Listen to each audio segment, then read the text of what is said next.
Recent arrests of celebrities have been made in connection with the use of methamphetamine. Park Yoo-Chun, Hwang Ha-Na, and naturalized Korean citizen Robert Holley were in the news in association with methamphetamine. It is known as its street name crystal meth or just meth.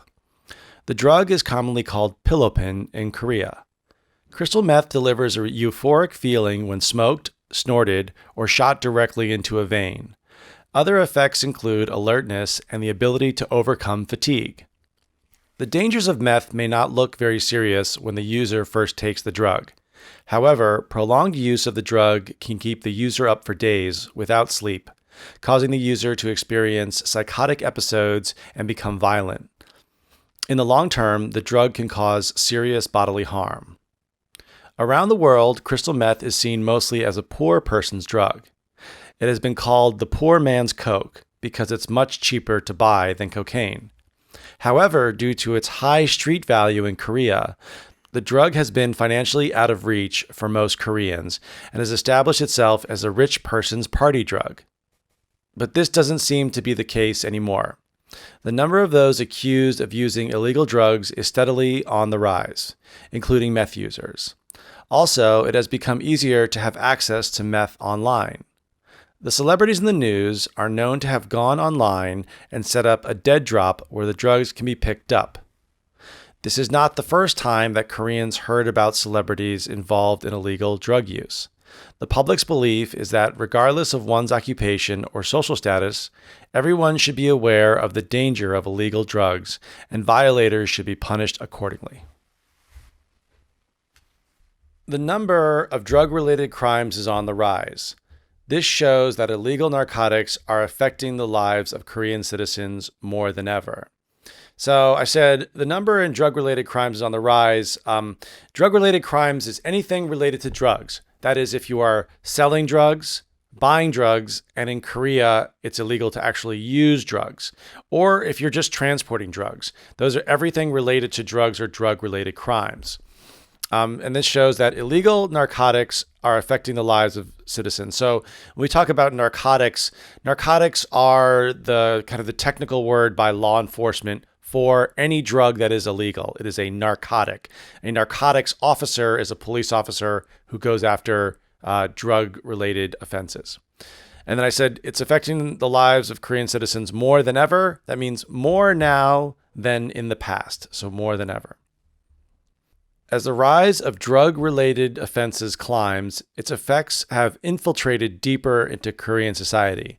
So before I said drug-related crimes, we also say drug-related offenses. Offenses is the same word as crimes.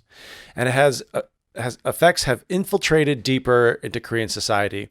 So to infiltrate usually means when someone or something goes into somewhere with intention of causing harm. So if you said North Korean spies infiltrated the South, that means they've come in kind of illegally without permission.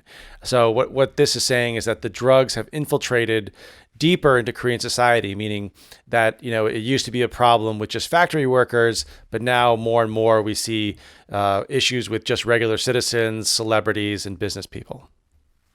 On the surface, drugs are seen as something people do when they party. However, at least 10% of all drug users become heavily dependent on the drugs they are taking, which can ruin their life in the long run. So first I said, what they do when they party. When we talk about party, that can mean a lot of things. It can mean to party, we use that verb going out to drink, going out to clubs, having a party over with your friends. But if someone parties a lot, it means they're drinking a lot and or taking a lot of drugs. Then I said the users have become heavily dependent. So when you become dependent on something, you are addicted to something or absolutely need it. So you can be addicted to soju, and you can also be heavily dependent on soju. So if you need a bottle of soju to go to sleep every night, you are heavily dependent on that substance. And finally, I said it can ruin their life in the long run. We've covered this word a couple times in previous podcasts, but in the long run means in the future, it's kind of unspecific. It could be 5 years down the road, 10, 20. It's kind of an unspecific word we use for time. Drug consumption can be seen as just a recreational way of blowing off steam. Substance abuse in any form is a real disease and can affect you and the people around you. So I said drug consumption can be seen as a recreational way of blowing off steam. So if someone uses drugs recreationally, it doesn't necessarily mean they're addicted. It means they might use it once a week, once a month, 6 times a year, who knows. But if there's a recreational drug user, they use it from fun from time to time, but not every day. And I say it's a way of blowing off steam. A way of blowing off steam is a way to relieve stress.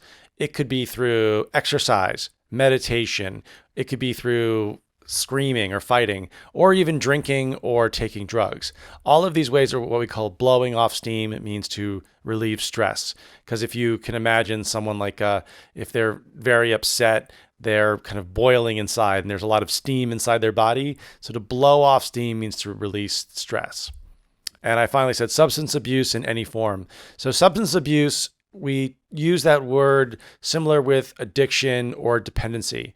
Substance abuse could be alcohol, drugs. It could even be some sort of form of medication that a doctor prescribes, but you're addicted to it. So that's what we call substance abuse, abusing of substances, illegal or even non-illegal.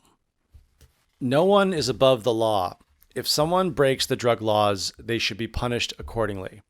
So the first part of that, no one is above the law. To be above the law means you live somewhere and there's a certain set of rules and laws, but if you break the law and you are not punished or you don't go to jail, you're kind of above the law. Now, in today's society, we might think of certain rich people or people like certain types of politicians.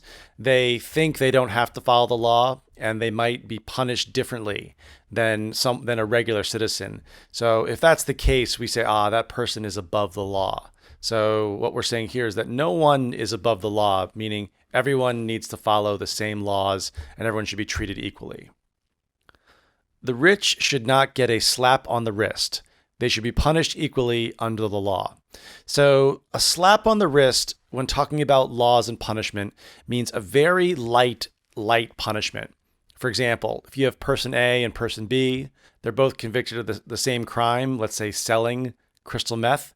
If person A is rich and person B, person A, if he's rich, he might have a good lawyer. He just might get community service, 6 months probation. But if person B is poor under the same crime, person B might get 4 years in jail and pay a huge fine. So a slap on the wrist is a lighter punishment for any sort of crime.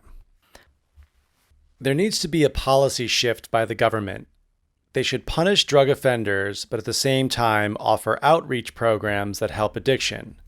Preventative measures need to be taken to discuss the harmful effects of narcotics like crystal meth. So I said there needs to be a policy shift by the government.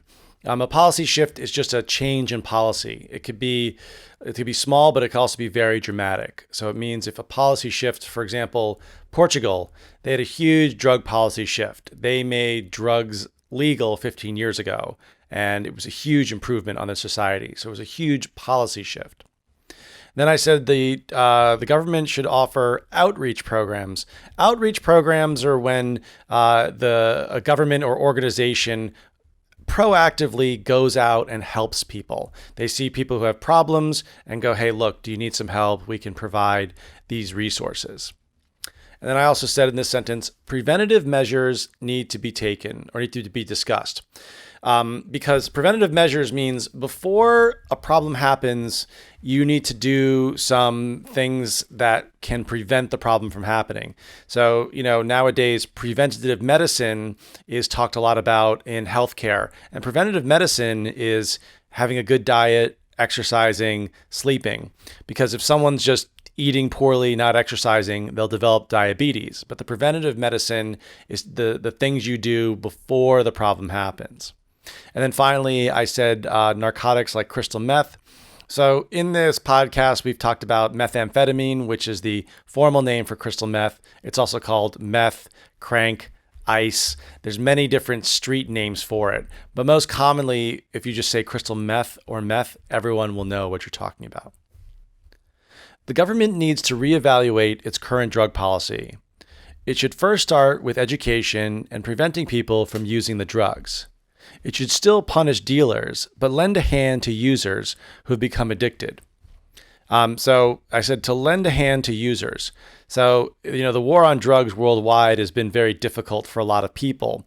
But the war on drugs and policy tends to punish both the dealer and the user. However, the drug user in a lot of cases is addicted.